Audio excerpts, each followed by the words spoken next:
There's this one quote that I really like by Ed Latimore that says, "An organization is a portfolio of learning curves," and it's such a simple statement, but it's so true, and it has so many implications for how we run our organizations. So in today's video, I want to explore this idea with you. What does it mean for an organization to be a portfolio of learning curves?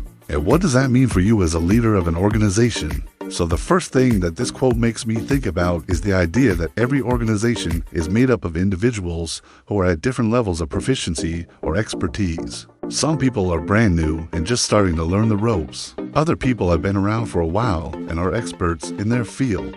The implication for leaders here is that we need to create an environment where people feel safe to fail and learn from their mistakes. We need to be patient with people when they are going through a learning curve and give them the support and resources they need to be successful.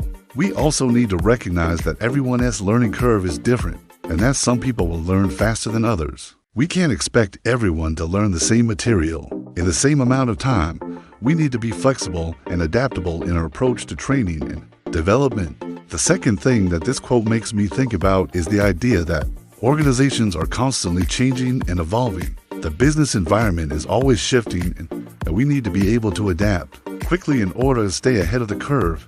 This means that organizations need to be comfortable with change and be willing to experiment with new ideas. It also means that we need to be open to feedback and be willing to learn from our mistakes as an organization. When we make a decision as a leadership team, it is important to remember that we may not have all the information we need to make the perfect decision.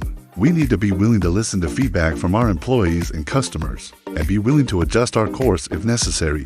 One way that we can do this is by creating a culture of psychological safety, where people feel safe to speak up and share their thoughts even if they are not sure if they are right. Another way we can do this is by implementing a robust feedback system, where we regularly solicit feedback from our employees and customers, and then take action on that feedback. The third thing that this quote makes me think about is the idea that organizations are only as good as the people that they are made up of. We can have all the systems and processes in place, but if we don't have the right people on board, it won't matter. That's why it's so important to invest in our people and help them develop and grow.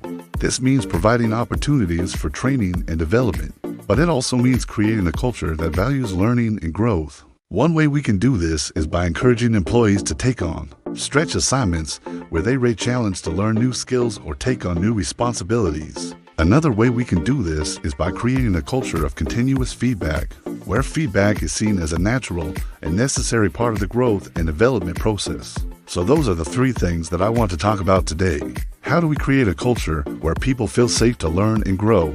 How do we create a culture of psychological safety? And how do we create a culture of continuous feedback? I'd love to hear your thoughts on these questions. What are some of the ways that you and your organization have been able to create a culture where people feel safe to learn and grow? What are some of the challenges you faced in trying to do this? And what advice would you give to other organizations who are trying to do the same thing? Leave your comments below. I look forward to reading them. Thanks for watching, and I'll see you next time.